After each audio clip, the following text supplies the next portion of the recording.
beginning of the year is a time when we all reflect and think about, what do I want to do differently? How do I want to seize the day this year?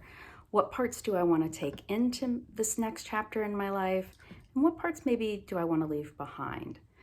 We don't necessarily need a calendar date in order to make a change, but I find that a lot of times this time of year, we're kind of motivated. Obviously, the New Year's resolutions come about for a reason.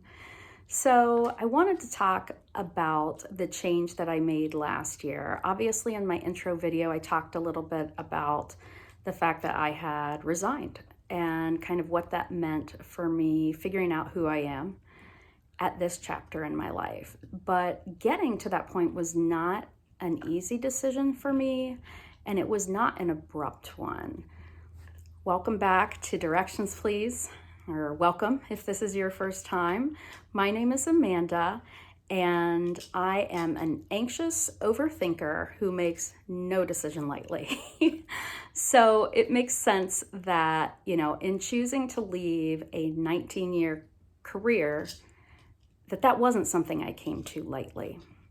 And I want to let you know just a brief note as I come to you here today. This is kind of a weird spot to be filming. You'll notice this crib behind me. If you missed my short the other day, we've had a big life update. I'm going to swing just for a minute, so if you get motion sick, maybe close your eyes for a second, but I'm going to show you why. This is Chance, and he's a Chorky. I am sure you will see some more videos featuring him, and we've had to make some adjustments to our lives. I feel like I have a newborn again. My dining room is a disaster right now because we have everything picked up off the floor, so might not be making any organization videos anytime soon, or if I do, it might be a me in progress kind of thing. But back to the content of what I want to talk about today. Today I want to talk about change, the fact that I didn't choose to leave the profession lightly, and all the things I did to kind of fight having to make that decision. There were a lot of things that happened backing up 3 or 4 years prior to when I made the decision. There were a lot of things going on in my personal life. Then we also had a pandemic. And I didn't want to make a decision during those points in my life. I was starting to feel a little bit burnt out, not to the extent of not caring about my job, but maybe just a little bit of boredom and, thinking a little bit about change. And for me, that mostly looked at, what can I do differently in my career? How can I become a better teacher and, bring some of that spark that I had when I think I was a little bit of a younger teacher and a teacher who didn't have quite as much on her plate at home. What I found is that I didn't have the same energy as when I was a, 22, 23-year-old starting in the profession. I did not have the freedom in my calendar that I had in that point as well. I had a son. And when I first started teaching, actually, my husband and I worked opposite hours. So we would have, 9 to maybe 10 at night where he'd be like, hey, how was your day? Great. Okay, bye.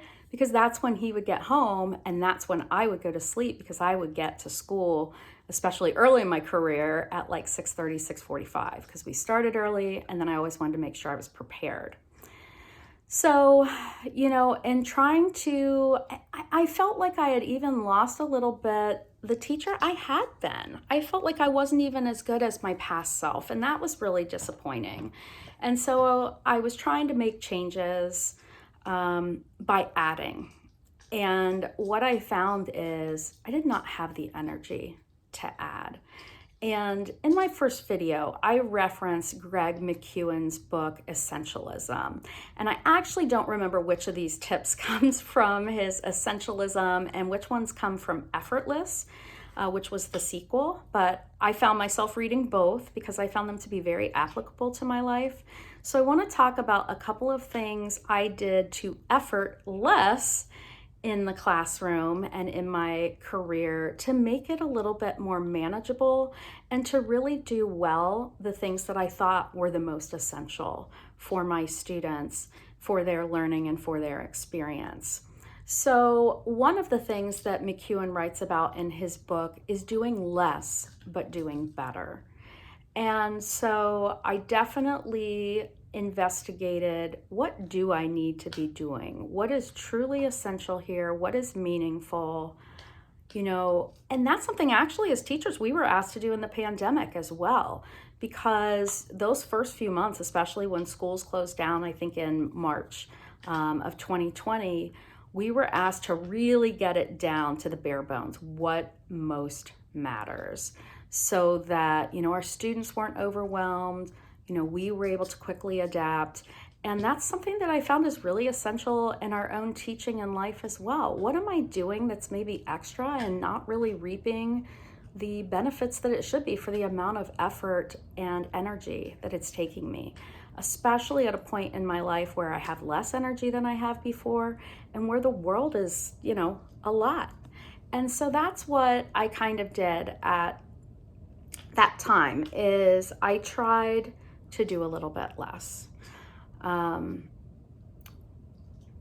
I would also say that Greg McKeown talks about we can't do everything, and so that idea of what is truly essential, what matters, and so stripping away some of the extraneous is important. And then the final tip that I thought was really good, and there's a bunch more tips and I'm not giving these justice, but just to give you an idea of some of the takeaways I had is, and this is a big one, if it's not a clear yes, it's a clear no. So I have a tendency to take on too many things. I get really excited. I am definitely idealistic. I did this past year get a diagnosis of ADHD. So I tend to hyper-focus. I get really into projects and new projects and taking on all of these different things. And so I had to step back and try to stop doing that. So for me, what it looked like is, if it's not a clear yes, it's a clear no.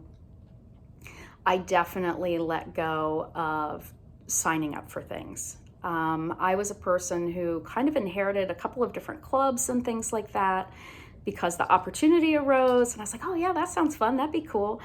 Not realizing I didn't have the energy for all that stuff. I didn't have the energy and bandwidth for all of it, nor did I have the time to really do all of it well. And I hate not doing things well. And so even though I would try to effort less, toward the end, I was definitely just trying to work the contract hours. And what I found is if I worked only the contract hours, I couldn't possibly do my job. There was just not enough time to balance all of the things that needed balancing.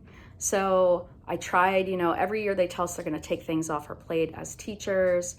And instead, I feel like they just try to give us a bigger plate, which, the plate doesn't get any bigger. Our energy, our, brains, our 24 hours are 24 hours. That's what we all have. There's no expanding that. Sure, we can be more efficient, but at some point, we need to realize there is a limit of what can be asked of people. And I think part of it is, what was asked of us, but part of it was also what I was asking of myself. And so I really started to analyze, sorry, my dog heard the refrigerator. Hopefully he'll calm down. It's okay. And so that's what I really focused on. So I tried to take things off of my plate, and I tried not to add anything new to the plate, which was me having a habit of signing up for all these different clubs and things that I wanted to be helping in. But ultimately, what I found out, and I'm going to do a kind of a part 2 of this, of where things really became apparent that this was not working. When I left for the last time my workplace of 19 years, it was in an ambulance. So that was a pretty clear sign. I had tried to strip these things away. I had tried to do what was most essential. And what I had decided was being present with my kids in the classroom, being present with my club members, my esports competitors, that is what was most important to me. And so that is definitely what I prioritize, is that time in that classroom, the bonding, the experience they got there. That was at the detriment of some other things. I did not keep up with my grading. It was a major problem. I knew where the kids were in terms of levels, but they didn't necessarily have a grade in the book, which obviously was not appreciated by a lot of people. But overall, I feel like I made the right choice. I feel like the priorities that I was working from were the appropriate ones. And I would do the same again if I were with the limited energy and just ability to function that I was at the time. But what I found is, in giving things up and trying to get rid of, there was a committee I was on that I stopped being a part of, kind of formally just said, hey, I've got a little too much right now. I didn't have a leadership role or anything, but, it was a bi-weekly thing. And I was mostly there for ideas and occasionally would help lead something with like 20 other teachers. So it's not like I was a super critical role in that. So I decided to step back from that. I made a big decision for what I thought would be this school year, in that I told my administration that I couldn't teach yearbook anymore. And it was a really hard decision to come to, because I had always wanted to teach yearbook ever since I had taught journalism. I thought they made a lot of sense together. I have a lot of background that I thought would be beneficial to the students. It's an area I'm passionate about and I love. But what I found is they were not going to remove me from the English classroom, which is obviously super critical as well. But I was unable at this point in my life to do justice to my English students, my freshmen, who are getting, the foundational course for their high school writing and even beyond career, for my student journalists in a day when, everything moves so rapidly and they have to be really discerning, and we have to build those critical skills, those thinking skills, those not just what's legal, but what's also moral, and what's ethical. And then also do a yearbook that, where you're trying to make sure everybody's included, covering all of the events. We would schedule, when are we going to go to the different sports, all of the deadlines, all of the photos. It just was way too much. And it was a very public thing for both me and for the school. So I didn't want to not do the job that needed to be done there. And so I decided to take a step back, and had told that. Obviously, I didn't get to the school year, but I found out, and I can't remember where I heard this analogy, but there's the analogy of, if you have a bunch of large rocks and little rocks and like pebbles, and you're putting them in a container, you have to place the big rocks first, or else you'll fill it all up and they won't sit on top. You have to put those in first, and then the little things can kind of pepper around and the pebbles can kind of drop in and fill in the gaps. But what I found out was I just had too many big rocks. And so yearbook was one that went away. But making that decision, obviously I was still teaching yearbook when my time there ended, when just before spring break, I left school in an ambulance with what we found out was a severe panic attack, but what they thought was a heart attack at the time. So in the next video, I'll talk a little bit about that. Another thing I want to know, and if you've made it this far, I hope you'll comment below, is how do you feel saying no? Because that's one of the things that I had a really hard time with. Both things that I wanted to do, but really needed to say no to, as well as stuff that I didn't want to do, but I was trying to do because, it was important to somebody else, or I wanted to be helpful. If you have a hard time saying no, that was something that came up in a couple of the books that I was reading that really helped me start to look at that and think about that differently and have the language to say no in the nicest way possible. But if that's something you'd like to learn more about, that I could do a video about, that polite saying no, please leave a comment below and let me know that that's something that you'd be interested in. And if you've made it this far, I hope that you will maybe give this a thumbs up.